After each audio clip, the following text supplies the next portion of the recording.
안녕하세요. 공시와 투자 캐피탈을 통해 투자 아이디어를 찾아준 테린이 아빠입니다. 내용 보시고 도움되시면 구독, 좋아요, 알람 부탁드리겠습니다. 지난번 2023년 1월 말에는 그렇게 뭐 뚜렷하게 데이터를 봐야 된다라고 생각이 안 들어서 사실 이제 오히려 노이즈가 될 수 있기 때문에 영상을 올리진 않았어요. 그런데 이제 2월 말에는 그래도 좀 고민스러운 부분들이 있고 그래도 현금을 좀 30%씩은 좀 들고 가야 되는 거 아닌가? 뭐 이런 생각들이 드는 데이터들이 좀 나오긴 합니다. 그리고 제가 이제 말씀드렸듯이 계속 이제 그 최근에 뭐 코스닥 지수의 어떤 흐름을 보더라도 MACD가 보조 지표이긴 하지만 그래도 이제 데드 크로스가 나면서 일봉상으로 뭔가 좀 힘을 빠지게 하는 어떤 흐름들이 있기 때문에 좀 주의를 해야 되는 거 아닌가 뭐 이런 생각도 들고요. 이게 이제 경기 선행지수 순환 변동치입니다. 이 노란색이 이 코스피 지수랑 굉장히 이제 그 설명력이 높아요. 그래서 여기 보시면은 2021년도 6월 달 이후에 코스피 지수가 쭉 빠지듯이 지금 현재 이제 정점을 찍고 내려오고 있는 계속 상황인데 최근에 이제 반등을 할 거라고 기대를 했었지만 2022년 12월치 데이터가 지금 나와 있는 상태이고 12월치 데이터를 보더라도 더 떨어졌습니다. 그리고 이제 동행지수가 이제 버티고 있다가 동행지수도 지금 꺾이기 시작했어요. 그래서 이거 동행지수가 꺾이면은 좀 주의를 해야 될 필요도 있겠다. 왜냐면 정말 이제 지금 올해의 화두는 경기가 그 심하게 깨지느냐 아니면은 그냥 부드럽게 끝나느냐 뭐 이 싸움인데 크게 이제 시스템 리스크가 없다고 하면은 종목 플레이가 가능한데 만약에 이제 그 실적이 굉장히 많이 안 좋아지게 되면은 음, 여전히 우리가 이제 종목 플레이도 힘들어지는 어떤 구간이 올 수도 있다라고 저는 생각을 하고 있어서 일단은 지금 여기 동행지수까지 꺾였기 때문에 주의를 좀 해야 될 것 같다. 뭐 이런 생각을 하고 있습니다.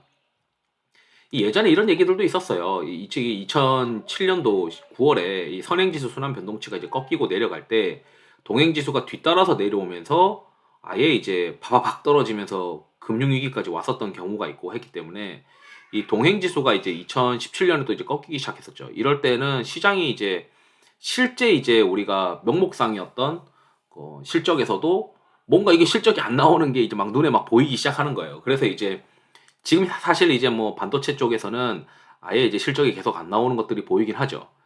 그리고 이제 시장이 이 선행지수 순환 변동치가 이제 바닥을 돌아서서 올라오게 되면은 그래도 이제 주식을 좀 플레이할 수 있는 어떤 가능성이 높아지고 있다라고 이제 우리가 생각할 수 있기 때문에 일단은 경기 선행지수 순환 변동치와 동행지수를 봤을 때 어차피 여기서부터는 계속 이제 리스크 관리를 했었던 거고 올해 들어서는 종목 플레이가 그래도 가능하다라고 이제 생각을 하고 있는 게 뭐 코스피의 PBR 밸류에이션 또는 코스닥의 어떤 밸류에이션들을 고려했을 때 가능하지 않냐 이렇게 생각을 했었고 시장이 어느 정도 반등이 나왔다는 거죠. 그리고 나서 이제 또 보고 있는데 여전히 순환 변동치는 힘이 없고 그렇다면 코스피 시장에서는 당분간 계속 시장이 어려울 수도 있다. 코스피가 시장을 선도하면서 시장을 끌고 가는 어떤 상황은 아닌 것 같고 그렇다면은 하방이 어느 정도 있다라고 우리가 생각을 하게 되면 뭐 주가상으로는 뭐 개별주 플레이 정도는 계속 가능하지 않겠냐 이런 생각이 들긴 합니다. 뭐 금리가 어떻게 되냐 뭐 사실 이제 그런 PC에서 물가지표가 생각보다 너무 세게 나오다 보니까 시장이 이제 한 차례 또 쉬어가는 어떤 흐름을 보이는 거 아니냐라고 이제 우려를 하고 있는데 거기에 대한 결자 해지는 결국 이제 3월 23일 날 있는 이 금리 연준의 금리 발표가 3월 23일 새벽 3시에 있는데 이 발표가 해결해 줘야 되는 문제이고 시장에서 이제 기대하는 거는 작년처럼 2022년도처럼 급격하게 금리가 변화하는 흐름 때문에 시장에서 아무것도 안 되는 어떤 그런 상황은 2023년도에는 없다. 그러니까 2022년도는 너무 이 급격한 금리 인상 때문에 종목 플레이도 안 되고 대형주는 더더욱 안 됐겠죠. 그렇지만 올해 2023년도를 봐라. 그래도 2023년도에는 2022년도 대비해서는 이 금리의 어떤 연준의 금리 변화율이 상대적으로 낮기 때문에 우리가 야 이거 이 정도면은 작년보다는 훨씬 나은 시장이니까 시장도 이미 많이 빠져 있으니 종목 플레이가 가능해. 그리고 시장이 박스권이라고 생각을 해도 종목 플레이는 충분히 할 수 있어. 라는 게 이제 지금 현재 주식 시장의 생각인 것 같고 그러다 보니까 계속 테마주를 플레이하는데 항상 시장이 이제 그 1월부터 5월까지는 그래도 뭐 드림에 대한 어떤 꿈에 대한 어떤 주식 플레이가 가능하지만 이게 1분기 실적 나오고 나서부터는 이제 이 생각이 드는 거죠. 1분기 실적이 안 좋게 나왔어요. 그러면 야, 이거 1분기 실적이 이렇게 안 좋으면 2분기, 3분기, 4분기도 여전히 이제 힘들 것 같은데 주식 비중 좀 줄여야 되겠다. 뭐 이런 생각도 할 수 있기 때문에 이 드림에 대한 어떤 종목 플레이가 3월 지금 1일인데 뭐 4월, 5월까지는 어느 정도 가능하지 않을까 이런 생각들, 계절적인 어떤 패턴을 봤을 때 그런 생각들이 듭니다. 여전히 이제 대형주는 이 경기 선행지수 순환 변동치가 힘이 없기 때문에 어려운 국면이 계속 지속될 것 같다 이렇게 생각을 할 수밖에 없고요. 연준의 금리 인상이 어느 정도 금리 폭이 뭐 다음 3월 23일 날 50bp를 하네, 뭐 25bp를 하네, 시장의 어떤 그 방향성은 그게 결정이 되면은 또 이제 종목 플레이를 할 수 있는 어떤 시기가 되지 않나 이런 생각이 들고요. 그리고 이거는 아시다시피 제가 이 산업활동 동향에 대해서 보려고 하는 건데 이게 3월 2일 오전 8시에 나온다고 하더라고요. 이걸 보려고 하는 이유는 이 반도체 관련해서 재고 관련된 어떤 지표를 어느 정도 가늠할 수 있는, 뭐 100% 이게 맞다라고 보긴 어렵겠지만 가늠할 수 있는 게 산업활동 동향이 이때 나오니까, 여기 통계청이거든요. 통계청에서 보도자료에서 클릭을 해서 이 산업활동 동향을 3월 2일 날 한번 확인하시면 좋을 것 같습니다. 그리고 이제 주택 통계 발표가 2월 28일에 있었어요. 그래서 사실 주택이 중요한 게 주택 통계가 이렇게 올라와 있는데, 저는 이걸 보고 어떻게 생각을 하냐면 결국 이제 국내 내수 관련된 종목들은 이 부동산 가격이 떨어지면 떨어질수록 소비에 대한 여력이 감소하게 돼서 내수 시장, 뭐 건설 주식들뿐만 아니고 내수 시장에서도 힘들 거다. 그러니까 내수에 우리가 흔히 이야기하는 유통 관련된 종목들. 그래서 이 유통 관련된 종목들조차도 제가 관심을 가지지 않는 이유가 이런 이제 미분양 주택이 계속 이제 증가하고 있는 흐름들. 여기 뭐 그림을 좀 가리는데 여기를 조금 제가 낮춰서 지금 7만 지금 나와 있는 게 2023년 1월 데이터이고 누적으로 7만 5천 호 정도가 됩니다. 여기 7만 5천 호 나와 있네요. 여기에 7만 5천 호로 약 한 10% 증가하였어요. 이게 왜 이게 나와 있는지 모르겠네. 잠깐만요. 어쨌든 보시는데 조금 불편하시더라도 여기 어디냐?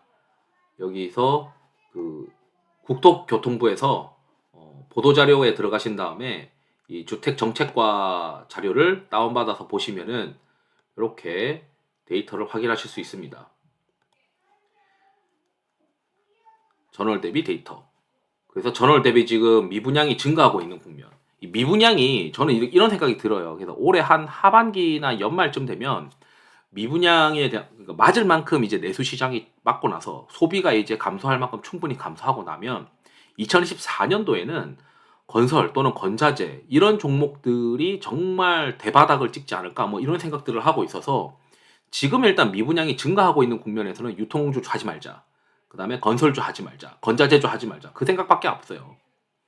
그리고 이제 여기는 출입국, 법무부 출입국 관련된 데이터를 보고 뭐 면세점이나 화장품 이런 거 볼 수 있잖아요. 그래서 여기 통계자로 보면은 2월 24일 날 1월 달에 출입국 외국의 월보가 나왔어요. 그래서 이걸 보셔도 되고, 저 같은 경우는 여기 한국 면세점 협회에서 이 데이터가 잘 나와 있거든요. 그래서 1월 달에 보면 외국인 매출액이 이제 뚝 감소했습니다. 그래서 지금 면세점 업체가 1월 달 수출 데이터, 1월 달 데이터까지만 보면 그렇게 지금 현재 시장을 선도할 만한 뭐 상황은 아닌 것 같다. 이렇게 지금 보는 게 맞겠죠. 여기 이제 사람 수도 보게 되면은 12월 대비 1월 달에 인원수가 줄었어요. 인원수가 이제 줄었기 때문에 외국인 인원이 줄었다는 거죠. 면세점에 찾아온 외국인 인원. 그렇기 때문에 지금 면세점은 조금 더 지켜봐야 되는 거 아니냐 이런 생각이 들고요. 그리고 이거는 이제 PMI, 이제 investing.com에서 이제 PMI 지표인데 이게 지금 돌아가는데 시간이 걸리니까 이 건설 기계부터 보죠. 이게 지금 27일 날 나와 있는 건설 기계입니다. 이제 아시다시피 1월 달, 2월 달 건설 기계 판매가 생각보다 부진하다, 중국에서. 그렇다면은 지금 양회가 있고 한데 언제 건설 기계가 이게 반등을 하는 거냐? 중국에서 돈을 푸는 것 같긴 한데 이제 이런 생각들을 다들 하죠. 그래서 여기 이제 내용에서 이제 뭐 나와 있는 걸 보니까 1월 달, 2월 달은 그렇게 해서 부진한데 그 부진한 이유가 춘절, 춘절 영향이랑 그다음에 뭐 정책 같은 게 전환이 됐나 봐요. 그래서 정책 영향으로 조금 부진했다. 그렇지만 1년 내내 국내 건설기계 시장 수요는 작년 2022년보다는 좋아 보인다라고 하는 이렇게 전망이 있습니다. 그래서 여기 2월은 좀 개선되고 연간 회복세는 강하게 될 것 같다. 그 말은 1월, 2월, 3월 들어가면서부터 굴삭기 판매량이 3월에는 좀 기대해 볼 만하지 않나. 특히 이제 성수기도 들어간다. 뭐 이런 내용들이 있습니다. 그리고 요거는 미국 제조업 구매자 관리 지수인데 이게 생각보다 잘 나왔어요. 그리고 3월 1일 날 저녁 11시에 나오는데 이게 결국에는 아시다시피 그 삼성전자나 하이닉스나 이런 반도체의 영향, 반도체의 어떤 주가와 연동되는 어떤 지표이기 때문에 잘 체크를 해보시면 되고 이게 최악은 벗어난 느낌이에요. 그래서 반도체 관련된 종목들을 2차 전지 관련된 종목들이 3월 14일이나 14일에 CRMA 발표가 끝나고 나면은 어느 정도 정책 모멘텀은 끝나는 어떤 국면으로 들어가기 때문에 그 다음에는 반도체를 플레이하는 게 맞지 않나. 거기에 지금 미국 제조 구매자 관리 지수도 어느 정도 뒷받침되고 있는 어떤 데이터를 보여주고 있다. 이렇게 이제 생각이 드는 거죠. 그래서 사실 이제 그 요때쯤 2021년 6월쯤 2021년 6월쯤에가 그 삼성전자나 이런 하이닉스가 어느 정도 단기 정점을 찍었을 시즌이 이때쯤이다. 뭐 이렇게 지금 해석을 할 수가 있죠. 그래서 지금 어쩌면 여기서 바닥을 찍고 쭉 올라가는 국면이 이제 발생이 되면 국면이 발생이 되면 이 삼성전자나 하이닉스나 또는 반도체 소재 기업들이 대바닥을 찍고 올해 2023년 하반기 주도주가 되고 2024년도 상반기까지도 랠리가 나올 수 있지 않을까? 뭐 이런 기대를 계속 하고 있는 겁니다. 그러다 보니까 이 기대에 부응하기 위해서 지금 한 번 더 레벨업하기 위해서는 이 산업활동 동향에 1월달 산업활동 동향 그리고 또 다음 달 2월달의 산업활동 동향이 뭐 4월 그 2일에 뭐 나타나겠죠. 이 활동 동향 데이터에서 그 저기 뭐냐 반도체 관련된 재고가 좀 감소하는지 이런 것들을 좀 보고 싶긴 한 상황입니다.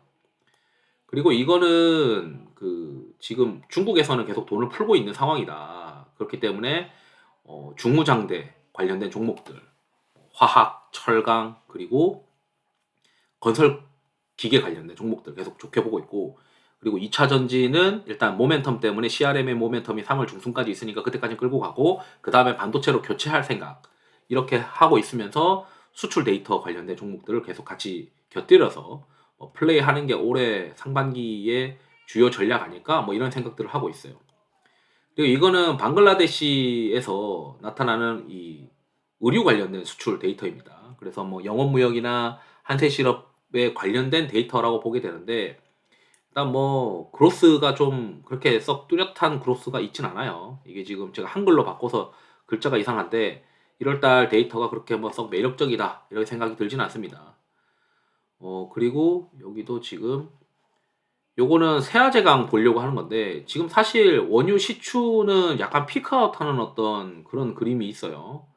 그래서 그 Q 그로스보다는 지금 이제 그 판가가 계속 좋아지느냐 이걸 봐야 되는데 이게 이제 미국의 철강 열연 코일 가격이 계속 올라가고 있습니다. 그래서 요게 올라가는 국면에서는 그 세아제강한테 유리한 어떤 흐름이 지속될 것 같다. 이렇게 이제 해석하는 게 맞고 중국의 어떤 열연 코일 가격도 이게 지금 3월 1일 날 오전 9시 57분 데이터인데 지금 이제 또 약간의 조정을 받고 올라갈 수 있는 지금 열연 코일 가격이 굉장히 많이 올랐거든요. 그리고 이 화학 관련된 판가들도 지금 올라가고 있으니까 저는 중무장대를 계속 봐야 된다. 뭐 이런 생각을 하고 있는 상황입니다. 특히 이제 화학에서는 뭐 롯데케미칼도 있을 것이고 대환유화 있을 것이고 한데 순수화학 쪽으로 퓨어 케미칼 쪽으로 봐야 된다. 이렇게 지금 말씀드리고 싶고요. 그리고 이거는 이제 그 수입 자동차 국내 수입 자동차 협회예요. 아마 도이치모터스 플레이 하시는 분들은 이런 걸 좀 체크해 보시면 좋을 것 같은데 지금 전체 이제 수입 자동차의 판매가 2023년도의 1월 달 그리고 2022년도의 1월 달을 기준으로 봤을 때 뭐 YY로는 아직 뚜렷한 모습은 있지 않다. 다만 이제 여기 보면 차량 기준으로 있거든요. 아우디랑 이제 BMW, 아우디랑 BMW는 괜찮다. 뭐 이렇게 지금 해석을 할 수 있는 데이터입니다. 그래서 뭐 저는 지금 금리가 이제 높은 편이기 때문에 수입 자동차가 막 잘 팔릴 거라고 생각을 하고 있지 않는 사람이다 보니까 그냥 이제 뭐 좀 보수적으로 보고 있는데, 관련된 데이터들은 여기서 확인하실 수 있을 것 같다 보고 있고요.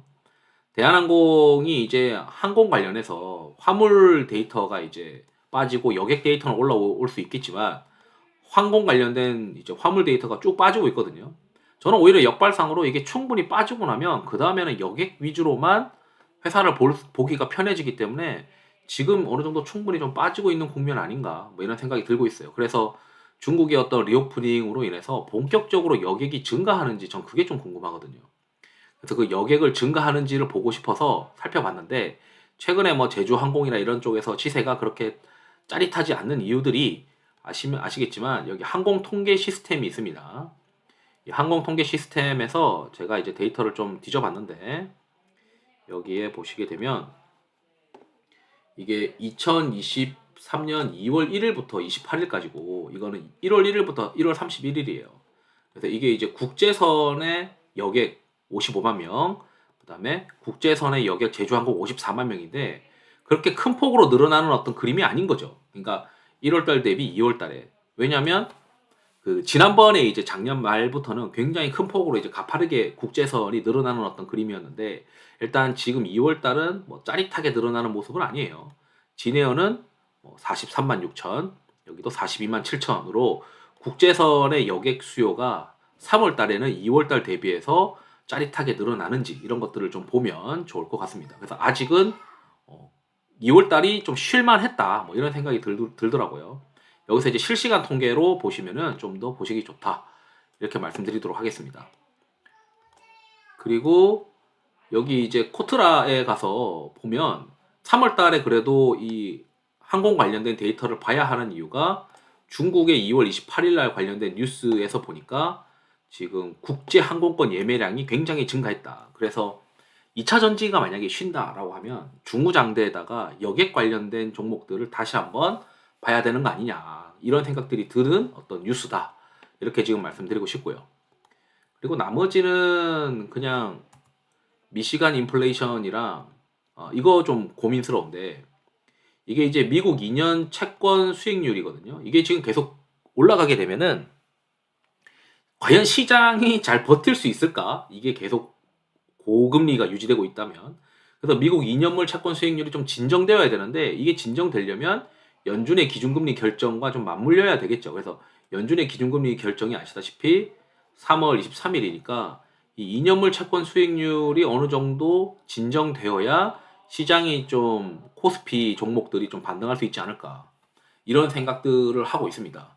그래서 이제 고민스러운 게, 어쩌면 3월 달에는 삼성전자 하이닉스가 달려갈 수도 있어요. 왜냐면 여기 연준의 기준금리 결정이 3월 23일 날 어느 정도 그 결정이 되면서 불확실성이 제거되고, 그 다음에 2차 전지 관련된 주요 모멘텀들이 그 테슬라 데이는 3월 1일 관련해서 나타날 것이고, 그 다음에 3월 14일에는 CRMA 관련된 데이터가 발표가 될 텐데, 그렇게 되면은 2차 전지 관련된 모멘텀이 둔화되고 시장에서 보는 거는 뭐야, 연준의 기준금리에 대한 불확실성 제거되고 ISM 지조업 지수는 어느 정도 그 바닥을 찍고 올라오고 있는 그림이고, 그럼 반도체를 봐야 되는 거 아닌가? 이런 생각을 할 수 있을 거다라고 좀 생각이 드는 거죠.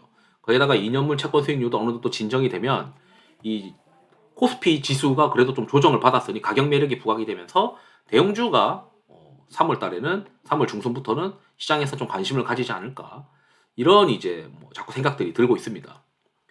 그리고 한국의 채권 수익률도 같이 한번 보시면 되는데, 어쨌든 제가 생각하는 거는 시장이 어떻게 코스피가 안 좋을 만한데 여전히 이제 조심조심 플레이 하더라도 바닥을 지나고 있는 건 반도체인 것 같다. 그래서 중무장대랑 2차 전지랑 수출주 플레이를 하다가 2차 전지에 대한 비중을 줄이게 되는 상황이 되면 그 ISM 제조업 지수 같은 걸 보게 됐을 때 반도체 관련된 종목들로 스위칭하는 것도 고려를 해야 될 것 같다.